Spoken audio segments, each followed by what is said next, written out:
Well, hey everyone, I'm Jackie Purcell and I'm at the live desk here at Alaska's News Source, and I know that a lot of the folks across the state basically have been dealing with a very large winter storm. We've had numerous warnings, advisories. It started out as watches, but those did turn into advisories as well as warnings for coastal waves.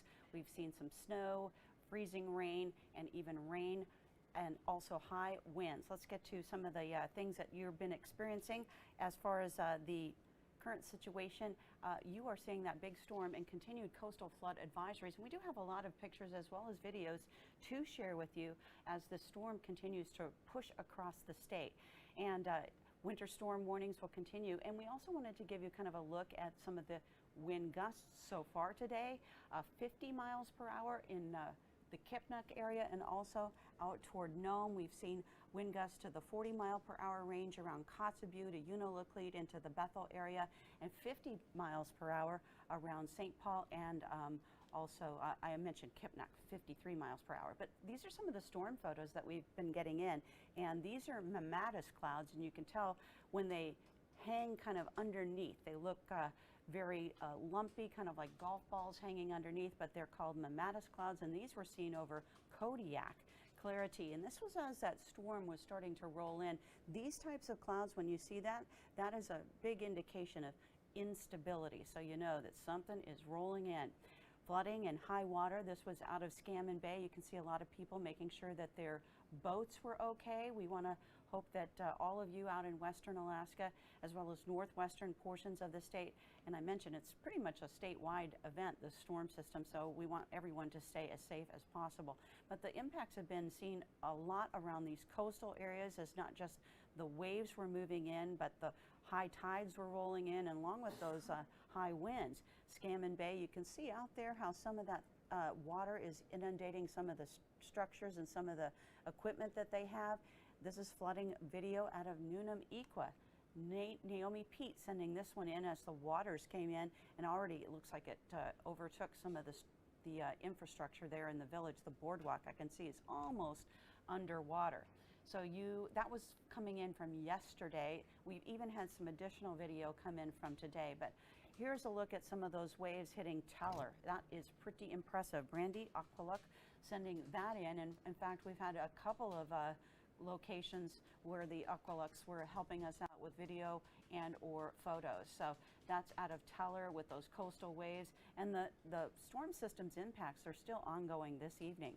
Now out of Little Diomede, you can see some of the wave action there. It looks like some of those containers might have been floated and kind of upended just a bit, but there is a lot of action, not just along our coast, but this is off of Little Diomede. Carla Akvaluk, thank you so much for sending that in the midst of the storm, trying to get that through your internet.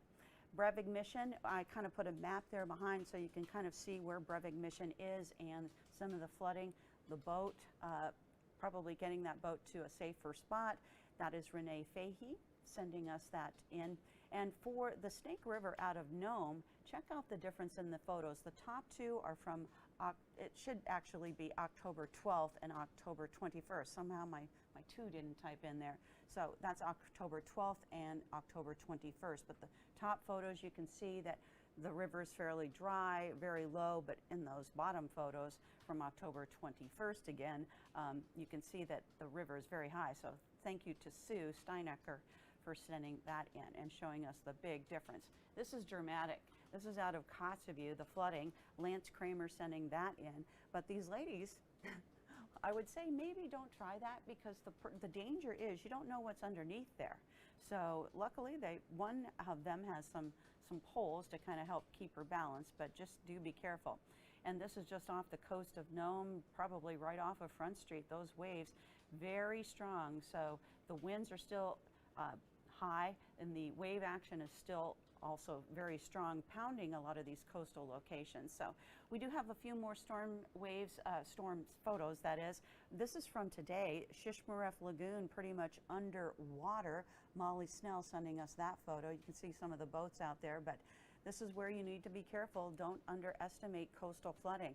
And Scammon Bay, the runway at this point, Morgan Simon was reporting it was just 1 foot away from being submerged. So that's pretty serious there in Scammon Bay as well. And this isn't a storm photo. You can't deny that it's a great photo of the comet. So we'll wrap it up with a couple of things. Comet Tsu-Shin-Chan Atlas from John O'Neill, and then we have a great photo of the aurora over Delta Junction, and that is from Matthew Nicolai. So again, I want to thank all of you for pretty much helping us make sure that we have a coverage of the storm. Don't forget, you can always send your storm videos or photos into alaskasnewssource.com. You can just check for the tab that says submit photos and videos, and it's very important that we try to be as thorough as possible. So again, thank you. Stay safe out in western Alaska. I'll give you another look at this Delta Junction photo as we say so long until the next Picture Alaska.